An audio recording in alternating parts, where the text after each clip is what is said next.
मीत ना मिला रे मन का। आज रपट जाए तो हमें ना उठाइयो, आगे घुंघरू बांध मेरा नाच दे। सबसे बड़ा तेरा नाम शेरों वाली, जहाँ तेरी ये नजर है मेरी जान मुझे खबर है, तेरे मेरे मिलन की ये रहना। प्यार में दिल पे मार दे गोली, ले मेरी जान। नमस्कार, हमारी इस खास पेशकश में आपका स्वागत है। आपके साथ मैं हूं गीता जोशी। आज हिंदी फिल्मों का महानायक 82 साल का हो गया है। करीब 5 दशकों के लंबे सफर में अमिताभ बच्चन ने जो ऊंचाइयां हासिल की, उसका बस ख्वाब देखा जा सकता है। 70 के दशक में उन्होंने एंग्री यंग मैन का जो किरदार खड़ा किया, वो फिल्मों से बाहर भी अपना असर डालता रहा। 80 का दशक आते आते उनके किरदारों में तरह तरह के रंग चले आए। बीच में नाकामी का भी एक दौर आया, लेकिन अमिताभ ने शानदार वापसी की। बुजुर्ग हो चुके अमिताभ नौजवान नायकों को टक्कर देते रहे। तो इस पूरे सफर को समेटना तो मुश्किल है, लेकिन हम उनकी 3 अलग अलग तरह की फिल्में और उनसे जुड़ी यादें लेकर आए हैं। शुरुआत उस फिल्म से जिसमें अमिताभ का एक घरेलू और कोमल रूप दिखता है। ये फिल्म थी अभिमान, जया भादुड़ी और अमिताभ बच्चन की, 2 कलाकारों की जिनके प्रेम के बीच उनका संगीत आ जाता है। एक की आवाज़ गुम हो जाती है, दूसरे की शांति, लेकिन फिर सब लौटते हैं गरिमापूर्ण ढंग से। अभिमान के उन दिनों को याद कर रहे हैं फिल्म के निर्माता पवन कुमार। 1 2 3 4।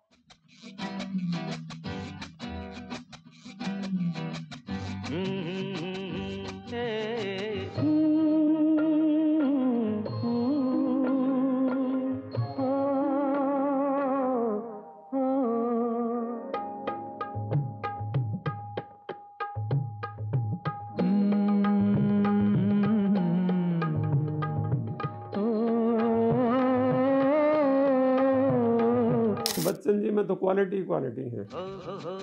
एक तो उनका प्रोफेशनलिज्म, एक उनकी पंक्चुअलिटी, एक उनकी डेडिकेशन, एक उनकी परफॉर्मेंस। किस चीज़ की तारीफ़ करें, सारी चीज़ें तारीफ़ के काबिल उनके बारे में। मिला रे मन का, मीत ना मिला रे मन का, मीत ना मिला रे मन का। 1 सेकंड लेट नहीं होना। 7 बजे की शिफ्ट है तो 7 बजे पहुंच जाएंगे।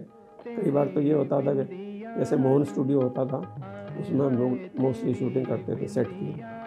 तो अगर 7 बजे की शिफ्ट है तो बच्चन जी तो 7 बजे से 1-2 मिनट पहले ही पहुंच जाएंगे।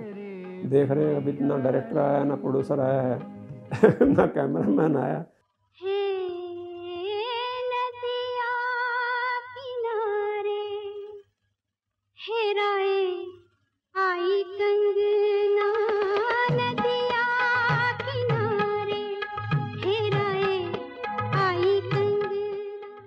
बेलगाम में नदी के किनारे हमारी यूनिट थी। गांव के बाहर, बेलगांव गांव के बाहर नदी है, वहाँ पे शूटिंग कर रहे थे हम लोग। और थोड़ा शूटिंग का दूसरा दिन था, वो 2 दिन से ज़्यादातर इसी का रहते ही नहीं थे किसी भी चीज़ के। बारिश होने लगी और देखा कि अब तो ये ज़्यादा हम कर नहीं पाएंगे और आज ही हमको पैकअप करना था। तो सीधा ने कहा कि ठीक है, एक काम करते हैं। उन्होंने क्या किया कि जया जी को गाते गाते यूँ पोजीशन ऐसी दी कि वहाँ एक पास में एक छोटा सा मंदिर था और उसका एक कंपाउंड था। तो उस कंपाउंड में आके वो मतलब क्लोज आ जाएं ताकि, तो उन्होंने जया जी को ऐसा कहा कि आप यहाँ से चल के इधर से यहाँ तक आके यहाँ बैठ जाइए, एक चबूतरा सा है। नेक्स्ट हमारा शॉट था चांदीवली में, तो वहाँ पे एक दूसरा सेट लगा, उसके बाहर जो है वो इसका रेप्लिका लगा लिया ताकि ये शूट कर लेंगे। फिर जो है बाकी तो हमारी शूटिंग कंप्लीट हो गई और ये जो पोर्शन करना था वो फिर बाकी रह गया। फिर गाने की शूटिंग तो हो गई, सब बहुत खुश के हाँ जी चलिए एट लास्ट। लेकिन यकीन करेंगे आप कि जब प्रोसेस हो रही थी ये फिल्म फिल्म सेंटर में, वहाँ जिस वक्त ये पोर्शन प्रोसेस होने वाला था उस वक्त बिजली गड़बड़ हो गई और ये वो इतना पोर्शन फिल्म का फिल्माया हुआ ख़राब हो गया। तो सबको ध्यान में आया कि हम लोगों ने शूटिंग की थी, जो कंपाउंड था वहाँ एक छोटा मंदिर था, शिव मंदिर, और शिव मंदिर में जाके किसी ने पूजा ही नहीं की। तो फिर मैंने मन्नत मांगी, रिश्तेदार ने बोला भाई मन्नत मांगो कुछ, तो मन्नत मांगी, प्रभु से विनती की कि भाई हमारा ये काम संपन्न करवा दो, हम आके अपना पूजा वगैरह ज़रूर करेंगे। और फिर दोबारा ट्राई किया और वो गाना कंप्लीट हुआ।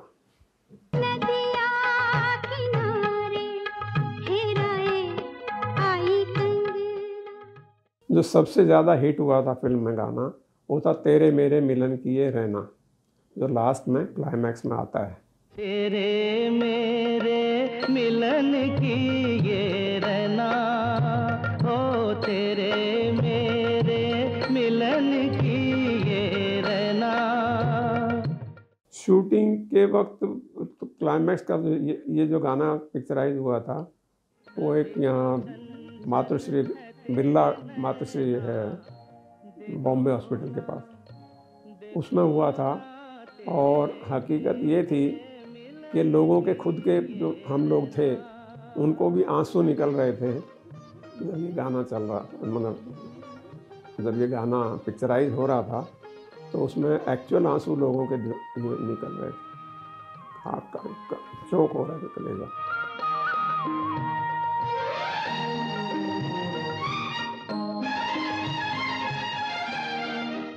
अभिमान के बाद कई शानदार फिल्में अमिताभ ने दी, लेकिन अमर अकबर एंथनी में उनकी अदाकारी बिल्कुल अलग और अनूठी थी। एंथनी के किरदार के रूप में वो हंसाते भी हैं, उलझाते भी हैं और बांधते भी हैं। इस किरदार की याद करते हैं मनमोहन देसाई के बेटे Ketan Desai. My name is Anthony Gonzalez. कोई लफड़ा नहीं किया साहब, कोई लफड़ा नहीं किया।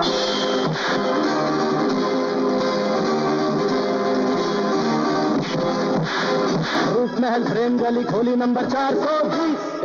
Excuse me please. ये सारे जो डायलॉग्स हैं ना, छोटे छोटे सीन्स इतने इंटरेस्टिंग हो गए, इतने इंटरेस्टिंग लोग आते थे इसको देखने। अपन अपना लाइफ में इतना मार कभी नहीं खाया। अरे अपन तो अकेला 10-10 को घुमाया, कोई टच करने को नहीं सका। तुम अपन को 10-10 मारा, अपन तुमको सिर्फ 2 मारा। 1 बुलेट मारा कि नहीं है कि नहीं? अरे हाँ बोलना। ये जो फाइट होती है एंथनी वाड़ी में, जहाँ विनोद खन्ना जी घास में ले जाते हैं, अमित जी को मारते हैं, कंधे पे डाल के लेके जीप में लेटाते हैं, Vinod ji wins the fight, जीतते तो वही हैं।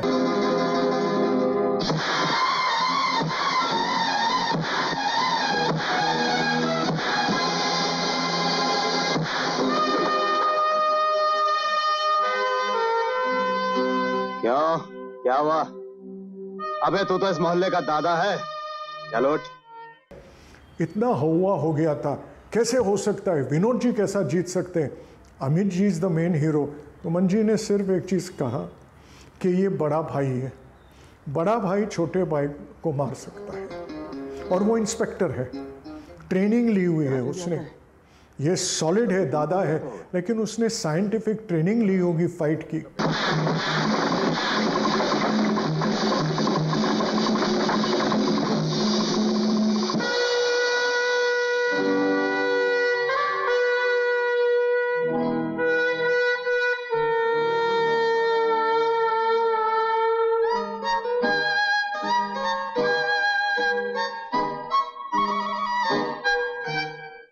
उन्हें बड़े भाई है, बड़े भाई हमेशा छोटे भाई के हाथ से मार नहीं खाएगा, तो वो लॉजिक लेकर चले और वो हो गया। एंथनी गोंजाल्वेस।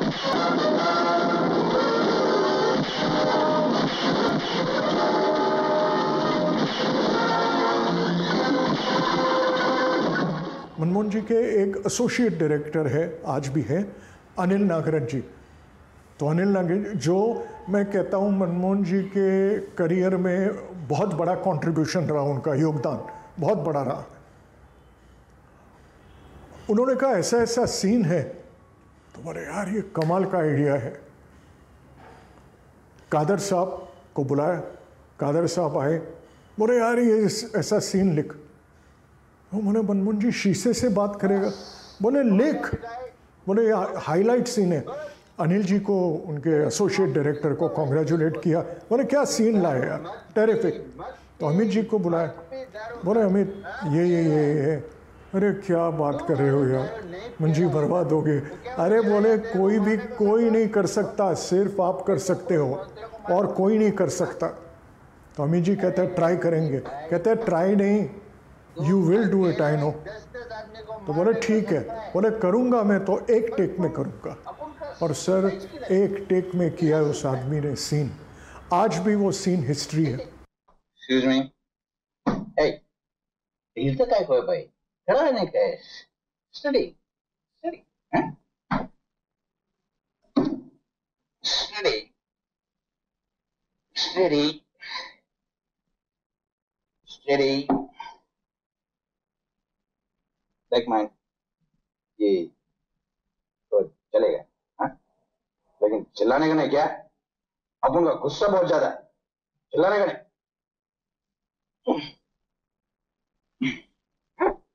स्टडी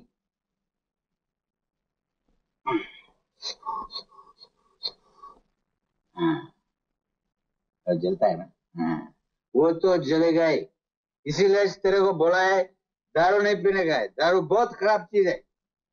चलो अभी तेरे को बैंडेज लगाएगा।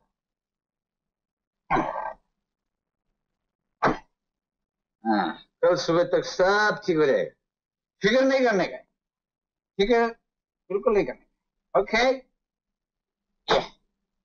अच्छा भाई, अभी अपन सोने को जाते हैं, नहीं? तुम भी जाओ, हम भी जाते हैं। नाइट। यहाँ पर रुकते एक छोटे से ब्रेक के लिए। ब्रेक के बाद आपको दिखाएंगे 82 के बच्चन के कुछ और मजेदार किस्से।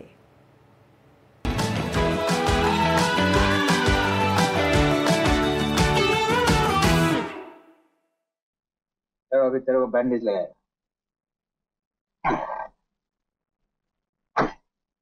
हाँ, कल सुबह तक सब ठीक हो जाएगा, फिक्र नहीं करने का, ठीक है, बिल्कुल नहीं करने का। ओके, अच्छा भाई, अभी अपन सोने को जाते हैं, नहीं? तुम भी जाओ, हम भी जाते हैं। नाइट। और अब बात करते हैं नमक हलाल की। इस फिल्म में पग घुंघरू बांधे नाचकर अमिताभ ने सबको हैरान कर दिया था। किशोर कुमार ने कहा, इतना लंबा गाना क्यों? जवाब दिलचस्प था, फिल्म की ही तरह। ये कहानी बता रहे हैं गीतकार समीर, उनके पिता अनजान ने लिखे थे इसके गीत। अमिताभ बच्चन का उस वक्त वो हो रहा था कि मतलब अमिताभ बच्चन की पिक्चर मिलना मतलब ये डिक्लेरेशन है कि आप इंडस्ट्री के सबसे बड़े म्यूजिक डायरेक्टर हो गए। अब हफी लहरी की एक्साइटमेंट डबल। प्रकाश जी आए, प्रकाश जी बैठे, बोले बप्पी मुझे एक गाना बनाना है इस फिल्म का, मगर तू नहीं बनाएगा गाना। तो बप्पीदा घबराए, बोले मैं नहीं बनाऊंगा दादा, समझ नहीं आया। बोले नहीं, तो एक काम कर, अपनी मम्मी को बुला। तो उन्होंने बोला कि एक बड़ी पॉपुलर लाइन है मीराबाई की, उसको हमने फिल्मी रंग दे दिया है। अनजान जी ने लिखा है कि पग घुंघरू बांध मीरा नाची थी और मैं नाचूं बिन घुंघरू के। तो वो बैठी 2 मिनट सोचती रही, तो फिर बोली अच्छा ठीक है। और उन्होंने मेरे ख्याल से 15 मिनट का टाइम लिया होगा, कुछ ऐसे सोच रही थी और उन्होंने वो गाना शुरू किया कि पग घुंघरू बांध मीरा नाची थी। ये बंदिश में आया। ये उनका बोलना था कि भप्पी दास ने वो गिटार का प्ले शुरू किया, डंग डंग डंग टड़ंग डंग डंग डंग डंग डंग टड़ंग डंग डंग। बस प्रकाश जी बोले बस मम्मी अब आपका काम खत्म, ये मेरा गाना बन गया, अब गाना हो जाएगा। के पग घुंघरू बांध मीरा नाची थी,